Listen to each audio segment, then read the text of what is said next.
já em contato com o presidente do Conselho de Secretários Municipais de Saúde do Estado de São Paulo, Dr. Geraldo Repp Sobrinho, ele que é secretário de Saúde de São Bernardo do Campo. Doutor, seja bem-vindo ao Bastidores do Poder.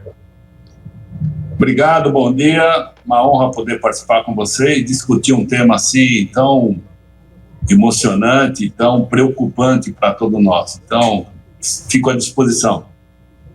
Vai lá, Zezé, pode fazer a primeira. Bom, secretário, nossa, é muita coisa. A gente vai falar de kit intubação, a gente vai falar de oxigênio, mas vamos começar com a questão dos leitos.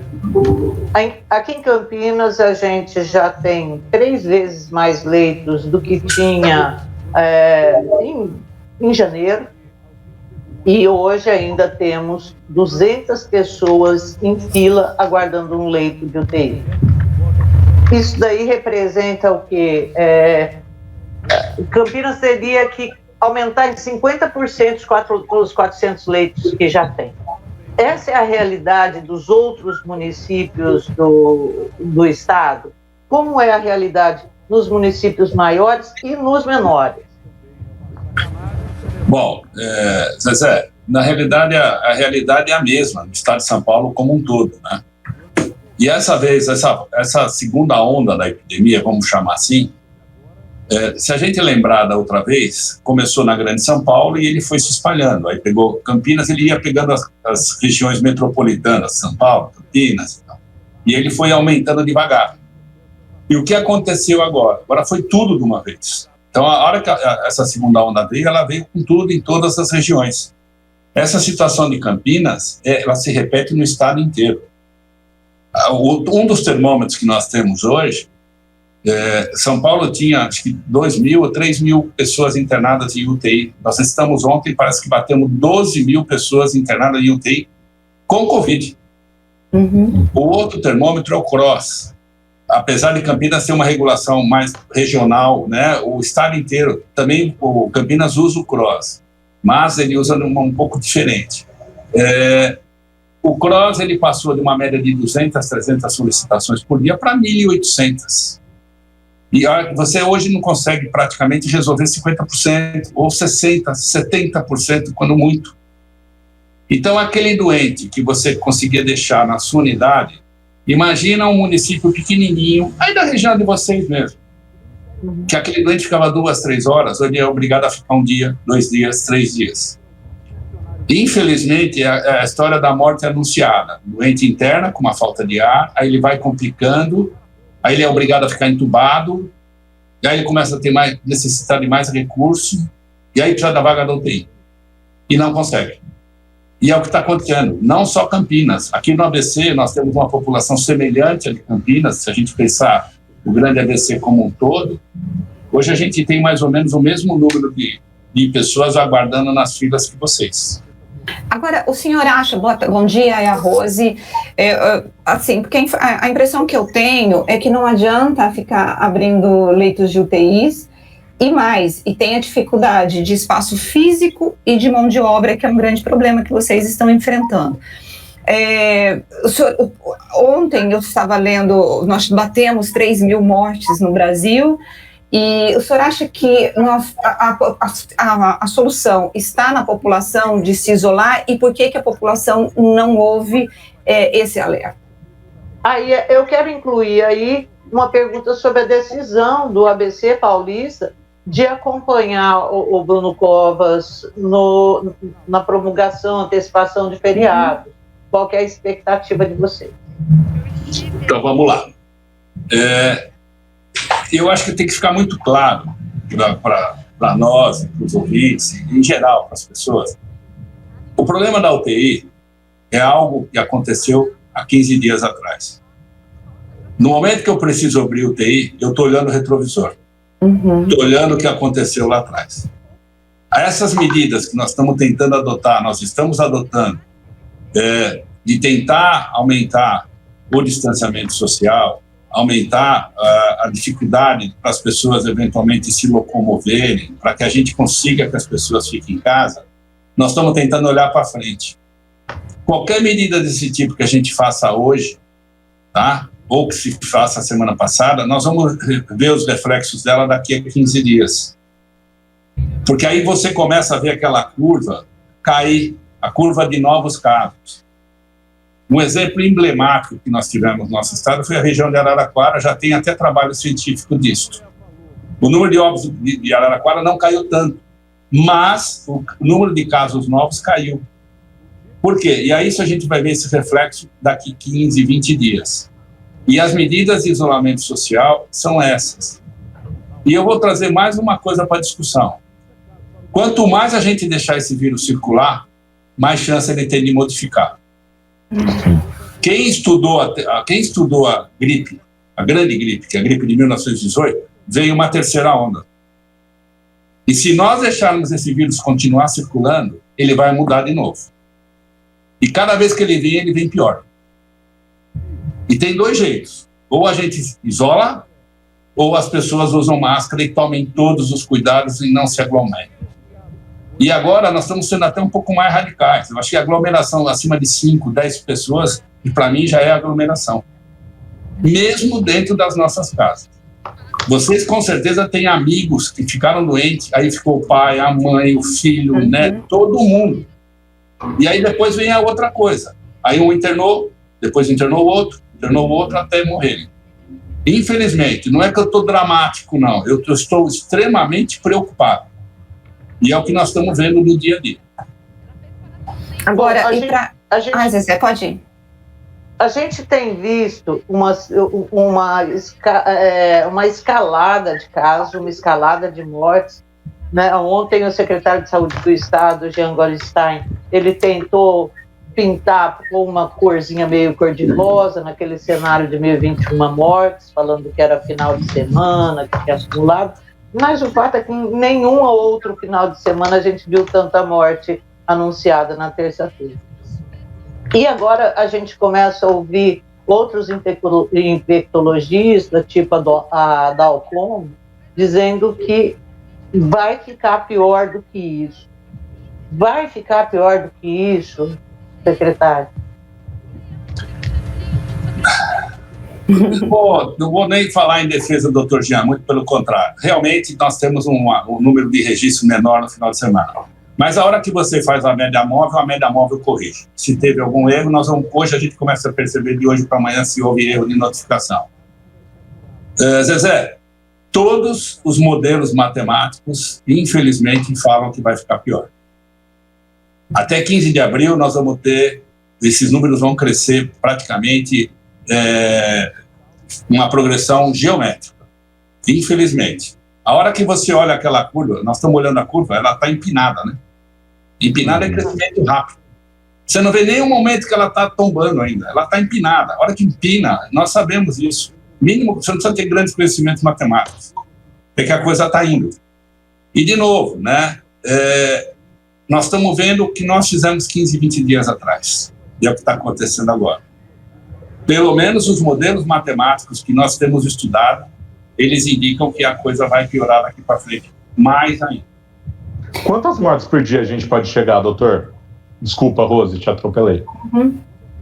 Olha, parece que o Imperial College fez um estudo, né? Apesar das críticas, pessoal, é que a gente fala alguma coisa, daqui a pouco vem 50 pessoas falando besteira, mas tudo bem. A previsão é de 4 mil mortes dia. Entendeu? Tá? Agora, isso é previsão, gente. Isso é previsão. São modelos matemáticos. Se nós tivermos o que a gente tem que fazer, a nossa lição de casa, a nossa intenção, nós, como gestores de saúde, hoje é tombar um pouco essa curva, para ela começar a cair novamente. Tá? O Conselho fez aí uma enquete com as prefeituras e apontou... Não tem para ninguém. Se você para mim, eu acho que é um grande número de cidades que corre o risco de ficar desabastecida em relação aos cilindros de oxigênio. E a gente tem vivido aqui na região de Campinas, por exemplo, porque você tem unidades que você não tem aquele oxigênio líquido, que geralmente é utilizado mais em hospitais. Nas UPAs, geralmente você usa o cilindro de oxigênio. Vinhedo, por exemplo, Valinhos emprestaram a embalagem, vamos chamar assim, o casco, né? Como quando eu era pequena, minha mãe falava, o casco, né? O casco, a embalagem, para poder, de clínicas veterinárias, para poder colocar o produto, porque já não tem mais. O senhor acha que nós corremos o risco de ficarmos desabastecidos e vivermos situações como Manaus, da população tendo que correr atrás de cilindros de oxigênio para poder abastecer e tentar salvar o seu parente numa unidade de saúde? Olha, eu não acredito isso em São Paulo, tá? Nós temos uma grande vantagem em relação aos estados do norte. Eu vou falar em geral, não vou falar só Manaus. As grandes plantas de produção de oxigênio do Brasil estão aqui. E principalmente na região de vocês aí. A maioria das plantas de produção estão aí. O que nós temos é o que você falou. Eu vou fazer um paralelo aqui. Não sei, acho que vocês pegaram essa fase. Lembra quando a gente pegava a garrafa de cerveja, a garrafa de Coca-Cola, que a gente levava a garrafa no supermercado, a gente levava a garrafa e trazia de volta no cheio? O oxigênio... levava o casco. É o que ela falou, exatamente. O oxigênio gasoso, que é aquele do cilindrão verde, que a gente lê lá, aquele torpedo, né, vamos chamar torpedo ou casco, é a mesma coisa. A empresa pega, leva o tanque cheio e traz o vazio.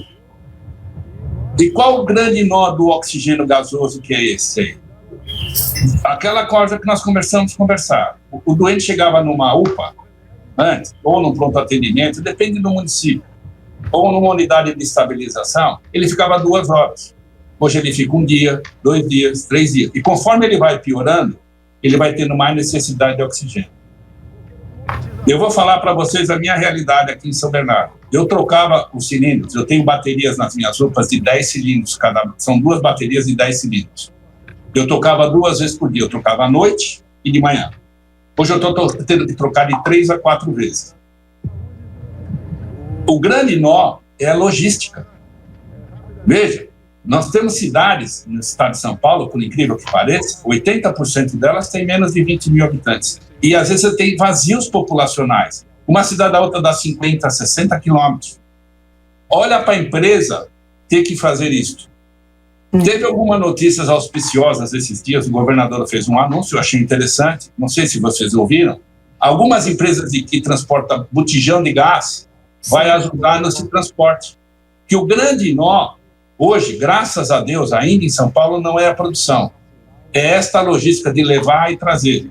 E outra, você não está conseguindo comprar cilindros. O Brasil está tentando importar um monte de coisa. Mais um detalhe, não sei se você sabe, o nosso grande consumo de oxigênio no Brasil não é medicinal, ele é o oxigênio industrial. O oxigênio industrial é transportado naqueles tubos pretos, vocês já viram? Alguém já deve ter visto, o tancão preto, aquele cilindro preto, é o oxigênio igual. A diferença, o oxigênio medicinal, ele tem um pouco mais de pureza, com pequenas modificações. A Anvisa também autorizou, a Fiesp também fez algumas doações, pelo que nós estamos sabendo, de transformar esses cilindros pretos, você fazendo uma higienização dele, você pondo o oxigênio com uma pureza maior, eles também ajudarem nesse suporte. Então, estão sendo feitas muitas coisas. E esse levantamento que vocês estão vendo, o que acontece? Toda vez que a gente detecta que vai ter algum tipo de dificuldade, nós temos uma rede colaborativa que a gente consegue saber todas as informações. E foi o que nós fizemos. Nós tínhamos feito um levantamento, sexta-feira passada tinha 54 cidades. Hoje já deu 115 cidades em dificuldade. E a maioria dos problemas é este. Porque os hospitais maiores, que tem aquele tanque branco, que aquele lá é oxigênio líquido, né? Aquele oxigênio criogênico, ele é uma temperatura muito baixa. Aquele tem uma vantagem logística. O caminhão chega, ele põe 50 metros cúbicos, 60, 100, 1000 metros cúbicos dentro de um tanque daquele. Agora, o grande nó hoje é o oxigênio gasoso, que é esse que a gente transporta nos cilindros. Tá? Então, não sei se eu me alonguei, mas acho que eu quis ser bem didático aí para explicar. Tá? Bom, secretário, como que São Bernardo está em termos da questão econômica? Como que está a reação das pessoas frente às medidas? O feriado foi adotado aí para conter o número de casos também, mas a cidade se antecipou em relação a alguma medida tomada pelo Estado? Aqui, por exemplo, a fase vermelha veio antes do governador decretar. Aí vieram medidas mais restritivas ainda, mas a população, assim, ela se revolta, a Guarda Civil tem que sair aí barrando aglomerações, é bastante complicado para a administração. Como é que é isso aí para São Bernardo? E eu queria saber também em relação ao transporte coletivo de vocês, se tem alguma medida para tentar dar uma desafogada. São Bernardo, nós já temos... O prefeito é uma pessoa bastante sensível, tá? Infelizmente, o prefeito ele teve a doença em março do ano passado. Ele ficou internado, o prefeito ficou muito mal. E ele sentiu na pele, tá? E essa semana ele perdeu, inclusive, uma tia para a doença. Então, o prefeito ele é uma pessoa bastante sensível nesse sentido. Então, essas medidas, São Bernardo tem feito medidas até diferentes do que já foram feitas em outras cidades. Aqui nós temos uma rua principal do comércio, essa rua hoje tem barricada. O trânsito está fechado, literalmente fechado nessa rua. A Marechal Deodoro? Marechal Deodoro, exatamente. Ela está fechada, literalmente fechada. Se você vier aqui hoje, ela tem barricada, não passa. Ninguém passa, ninguém abre. À noite, nas principais avenidas, tem bloqueios. Tem bloqueios para as pessoas que estão circulando depois daquele determinado horário. Ela vai ter que explicar que ela é um profissional de saúde, que ela tem um serviço essencial. Então, a cidade tem feito algumas alternativas. E eu não sei se vocês acompanharam. As grandes montadoras que estão aqui, a Volks já parou, vai parar agora, Mercedes vai parar, a Scania vai parar. Então, as próprias fábricas perceberam a situação que está. Tá? Agora, secretário, deixa eu te perguntar uma coisa. Uma discussão que sempre ocorreu entre os secretários municipais é que feriados e paralisações acabam possibilitando com que essa pessoa fique em casa e ela crie outras alternativas de diversão, os chamados churrasquinhos e por aí vai. Na tua opinião, é melhor você dar o feriado, a paralisação das fábricas, do que você ter essas pessoas circulando pelas ruas para ir para o trabalho? Qual é a solução, se tiver? Porque é uma equação difícil. Então, a ideia básica que nós vimos, e a gente viu, a Inglaterra, os grandes países fizeram lockdown mesmo, né? A Inglaterra está em lockdown há 3 meses, já é o segundo ou terceiro, a Itália também. E o que a gente viu realmente começou a cair, tá? A ideia básica de você diminuir a circulação é que as pessoas não se aglomerem nos vários serviços, ônibus, nas ruas, nas lojas e tal. Essa é a ideia básica, tá? Eu tenho feito apelos, assim, até apelo mesmo, né? As pessoas têm que entender que esses 7, 8 dias não é férias, não é um feriado prolongado para ele ir para o sítio, para ele ir para a praia, para ele chamar os amigos, encher a cara, né? Fazer um churrasco, chamar 15, 20 pessoas. Eu acho que é aquele momento de introspecção mesmo, as pessoas têm que ficar em casa e saber que são 10 dias, 15 dias que a gente diminui a circulação desse bicho aí. Você diminuindo a circulação, a gente pensa, nós estamos pensando lá na frente, tá? E as pessoas, eu sei que é difícil a gente falar isso, mas as pessoas entenderem que ela não está fazendo bem só para ela, está fazendo bem para a comunidade. Vai falar, não, eu sou um sonhador, eu ainda sou um sonhador. Se eu não fosse sonhador, a gente não trabalhava com o SUS. Vocês podem ter certeza disso, tá? Então, as pessoas têm que entender isso. E eu vou falar mais, se vocês permitirem. Isso vai passar. Eu tenho certeza. Agora, espero que a gente aprenda a lição desta vez. Vocês viram o que está acontecendo em Manaus? Isso está me deixando louco, desculpa. Estão tirando cilindro, estão levando para outro lugar e tal. Por que não criam mais leitos em Manaus? Vai acontecer outras coisas no futuro. Ah, não, é provisório. Perfeito, então vai voltar.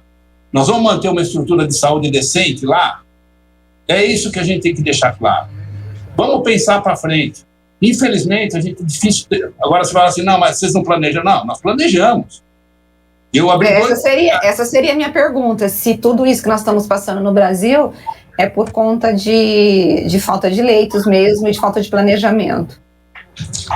A falta de leitos de UTI é crônico no país. É crônico. Isso não é novidade. Né? Agora, então, nós temos uma falta crônica, passamos por um problema. Nós vamos voltar ao mesmo número de leitos anteriores? É isso que eu deixo essa interrogação. Tá? Eu sou um gestor de saúde, eu tenho lutado muito por isso. Temos falado com o Ministério, falado com a Secretaria de Saúde do Estado, com todos os entes, né? Só que é o seguinte, eu não sei se vocês sabem, constitucionalmente, os municípios teriam que pôr 15% do seu orçamento na saúde. Eles estão pondo em média de 25% a 30%. E o governo federal cada vez mais diminuindo o seu financiamento da saúde. E aonde está o bolo da arrecadação? Nós fugimos um pouco do tema, mas onde está o bolo da arrecadação? Vamos pensar para frente. Nós temos que pensar para frente. Porque vai passar, eu tenho certeza que vai passar. Só que depois, nós vamos esperar acontecer de novo daqui a 50, 100 anos, como aconteceu há 100 anos atrás? Sabe, eu acho que a gente tem que tirar de tudo que é ruim, nós sabemos disso. A época da crise é a época da oportunidade. Nós temos que tirar lições para que a gente se previna, para que mais para frente não aconteça isso. Secretário, olhando à frente, como o senhor está dizendo, quando o senhor projeta um país vivendo a sua normalidade, a gente sabe que isso tem muita relação com o ritmo da vacinação. Gente, é minha cachorra, eu não posso fazer nada. Ela é terrível. Bom, quando o senhor projeta uma retomada da normalidade? Zé, eu vou ser mais cético aí. Normalidade como nós tínhamos antes, acho que nunca mais. Eu acho que a gente vai sair, principalmente a nossa geração que viveu isso, nós vamos sair muito machucados. Você pode ter certeza de toda a população. Principalmente as pessoas que perderam pessoas muito próximas. Tá? Eu torço. Nós temos uma luz na fim do túnel hoje, infelizmente, que chama-se vacina. Tá? O Brasil, São Paulo, eu vou falar um exemplo de São Paulo. São Paulo, hoje, tem 5.200 salas de vacina. São Paulo, estado de São Paulo, ele teria de vacinar 1.600.000 pessoas por dia. Por dia. Se a gente tivesse vacina, o Brasil ia dar um show no mundo. Vocês viram o Biden comemorando que conseguiu vacinar 1 milhão de doses num dia. Os Estados Unidos, com aquele tamanho, com tudo que ele tem de dinheiro, 1 milhão de doses a gente faria menos de meio dia no país. Eu aposto com vocês. Sim. Foi o que nós fizemos com a vacina da gripe, a febre amarela. Tendo vacina, o Brasil é um dos países mais estruturados para isso. O SUS é um patinho feio, mas ele é muito bom nisso. Verdade. A vigilância sanitária desse país é fantástica. O nosso programa de vacinação é fantástico. O problema é que faltam as armas. Nós temos todos os instrumentos, nós temos a equipe, nós temos os profissionais. Né? E aí vocês devem ter visto ontem, eles falam que iam entregar 10 milhões de doses e não vão entregar mais. Poxa, juro para vocês, é um dos motivos que eu não dormi essa noite.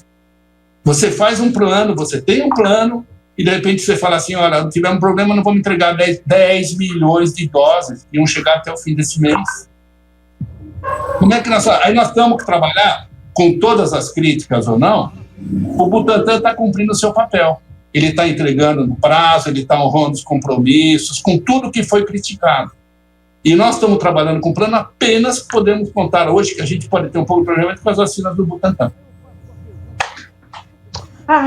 É isso, 11h04, conversamos com o Dr. Geraldo Hepler Sobrinho, presidente do Conselho de Secretários Municipais de Saúde do Estado de São Paulo e secretário municipal de saúde de São Bernardo do Campo. Doutor, muito obrigado pela sua participação. Obrigado a vocês. Pessoal, pelo amor de Deus, primeiro, esse feriado prolongado aí, não é férias, é para a gente ficar em casa. E segundo, nós temos que brecar esse vírus. E brecando o vírus é com máscara, lavar a mão, álcool gel e não se aglomerando. Obrigado pela oportunidade. Desculpa se eu fui... É que eu fico... A gente se empolga, desculpa. Imagina, foi ótimo. Obrigada.